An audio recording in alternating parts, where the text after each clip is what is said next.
Hi hello friends, welcome to G69 media. నేను మీ GK రాజు. ఈరోజుగా ముఖ్యంగా చెప్పినది ఏంటంటే దేవీ నవరాత్రులు స్టార్ట్ అయినాయండి. అందరికీ దసరా శుభాకాంక్షలు. ఈ నవరాత్రులు సుఖశాంతులతో అన్ని కుటుంబాలు చేసుకోవాలని, అందరూ సుఖశాంతులతో ఉండాలని కోరుకుంటున్నామండి.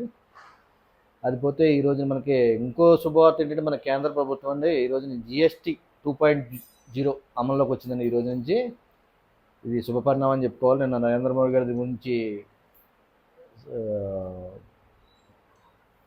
స్పీచ్ కూడా ఇచ్చారండి అందరికీ. నేను మొన్న జరిగిన జిఎస్టీ కౌన్సిల్ తగ్గిన రేటు గురించి, నేను జిఎస్టీ గురించి కూడా నరేంద్ర మోడీ గారు స్పీచ్ దేశం నుంచి ప్రసంగించారండి. ఆయన బాగా చెప్పారండి. ముఖ్యంగా చెప్పుకునేది ఏంటంటే అంతకుముందు జిఎస్టీ 4 స్లాబుల కింద ఉండేదండి. దాన్ని 2 స్లాబులు చేశారు. అంతకుముందు 5, 12, 18, 28 4 స్లాబులు ఉండేదండి. దాన్ని ఇప్పుడు వచ్చి 18, 5, 18 2 స్లాబుల కింద విభజించారండి. ఇది కొంచెం చాలా పేద ప్రజలకు చాలా ఊరటనిచ్చే అంశం అండి. ఇది చాలా రకాల వస్తువులు, డైలీ నిత్య వంటింట్లో వాడే వస్తువులు 18 నుంచి 5% తగ్గించారండి. ఇది శుభపరిణామం. ఇంకా కొన్ని ఔషధాల మీద కూడా పూర్తిగా జిఎస్టీని తీసేశారండి. అది మరీ మంచిది. ఇంకా మందుల మీద కూడా తీయడం వల్ల పేదలు చాలామంది, అనారోగ్యంతో ఉన్నవారు చాలామంది మందులు కొనుక్కుని రోగాల నుంచి బాగుపడతారండి. దాని గురించి కూడాను.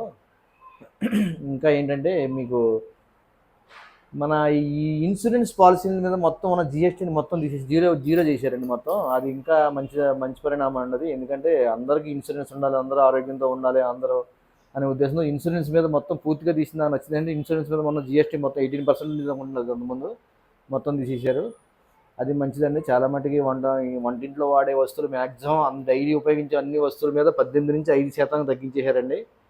కొన్ని మినిమం 275 వస్తువుల మీద జిఎస్టీ తగ్గించారండి. తగ్గింపు వచ్చింది. ఏదైనా స్లాబులు తగ్గితేనే, స్లాబులు పెరిగినట్లుగా తీసేసినా సరే, తగ్గించినా సరే 275 వస్తువుల మీద మనకి జిఎస్టీ తగ్గింపు జరిగింది. మిగిలిన అయితే కొన్ని లగ్జరీ పొగాకు వస్తువులు, లగ్జరీ కార్లు, లగ్జరీ బైకులు ఉన్నవంటి 350cc పైబడిన బైకులు, 1200cc పైబడిన కార్ల మీద 40% చేశారండి స్లాబ్ రేట్. దాన్ని అవి లగ్జరీలకు వెళ్తాయి అనేది. మనకు మిల్క్, పాలు, పెరుగు అన్నీ కూడాను 12% 5%కి వచ్చిందండి. అది శుభపరిణామం. ఈ జిఎస్టీ రేట్లు తగ్గింపే కాదండి, ముఖ్యంగా కోరుకునేది ఏంటంటే కొన్ని రకాల టీవీలు అవి కూడా తగ్గినాయి, బాగా తగ్గినాయి, అన్ని రకాలు తగ్గినాయి రేట్లు. అన్ని టీవీ ఛానల్ వస్తాయి, మీరు చూసే ఉంటారు.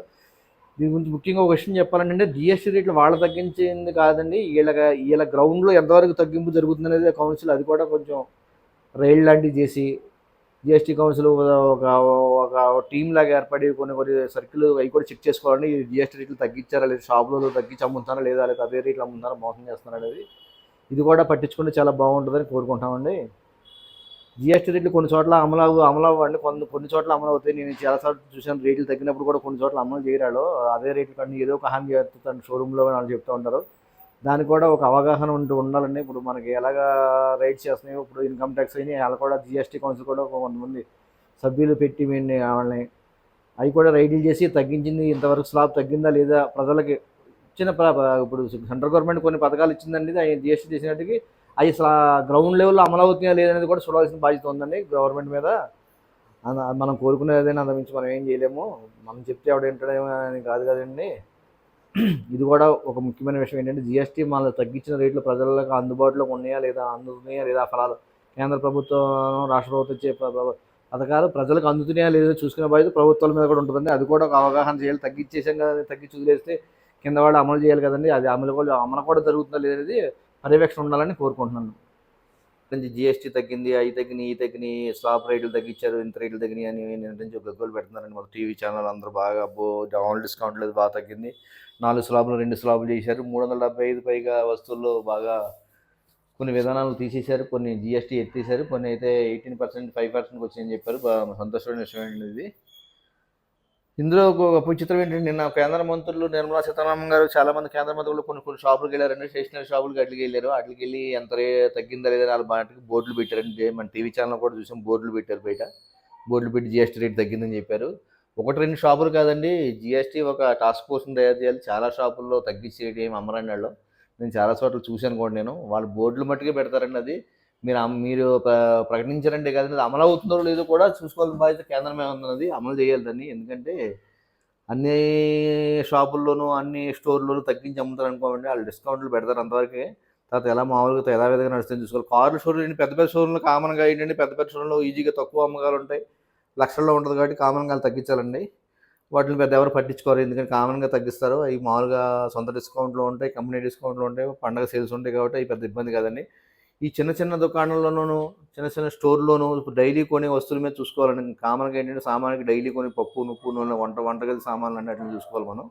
వంటగదిలో ఎంతవరకు తగ్గింది, వంటగదిలో వాడే వస్తువులు ఎంతవరకు తగ్గించారు, ఎంత తగ్గింది, నూనె ఎంత తగ్గింది, పప్పు ఎంత తగ్గింది అనేది కేంద్రం జీఎస్టీ సంఘం ఏం చేయాలంటే ఒక టాస్క్ ఫోర్స్‌ని ఏర్పాటు చేయాలండి. టాస్క్ ఫోర్స్‌ని ఏర్పాటు చేసి ఈ అన్నిట్లి మీద ఒక అవగాహన చూడాలి. ఒక ఎంక్వైరీ చేయాలి, చూడాలి, తిరగాలండి అన్నీని. తిరిగి చూసి అసలు ఎంత తగ్గించారు, మనం అంతకుముందు ఎంత ఉండేది, ఇప్పుడు మన జీఎస్టీ తగ్గించి ఎంత తగ్గిందనేది అన్నిట్లి మీద మీ టాస్క్ ఫోర్స్ ఒక సిబ్బంది ఒకసారి పర్యవేక్షణ ఉంటే గాని వాళ్ళు తగ్గించరండి పూర్తిగాను. ఎందుకంటే కొన్నిట్లో చాలామంది జీఎస్టీ తగ్గించరు. జీఎస్టీ అది తగ్గించారు, ఇది తగ్గించారు తగ్గింపు అయితే ఉండదండి. చిన్న చిన్న వస్తువుల మీద చాలామంది కొంతమంది పట్టించుకోరు కాబట్టి పెద్ద పెద్దలుంటే ఎలాగ పట్టించుకోరు.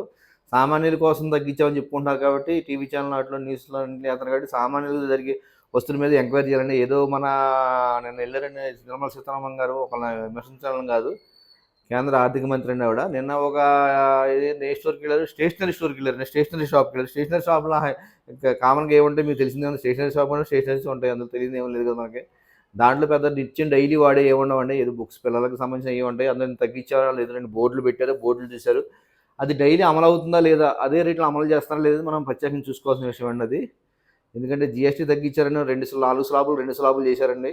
375 వస్తువులు పైగా రేట్లు తగ్గినాయి అంటున్నారంట. ఎంత తగ్గినాయి ఏంటనేది ఆ స్లాబ్ రేట్ల దాకా వివరంగా టీవీ ఛానల్ అన్ని ఛానల్‌లో అయితే వివరంగా ఏశారు మొత్తం.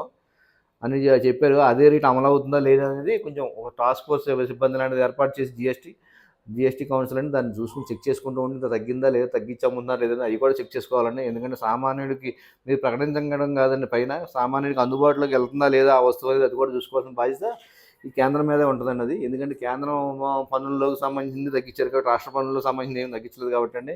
కేంద్ర పన్నులు కాబట్టి కేంద్ర ప్రభుత్వం టాస్క్ ఫోర్స్ ఏర్పాటు చేయాలి కంపల్సరీగానండి. తగ్గినాయా లేదా అనేది కంపల్సరీగా చూసుకోవాలి. వాళ్ళు తగ్గించిన రేట్లకి వీళ్ళు అమ్మే రేట్లకి వెరిఫై అవుతుందా లేదా అనేది చెక్ చేసుకుని సామాన్యుడికి అన్ని వస్తువులు అందుబాటులోకి తేవాలని మేము కోరుకుంటున్నామండి.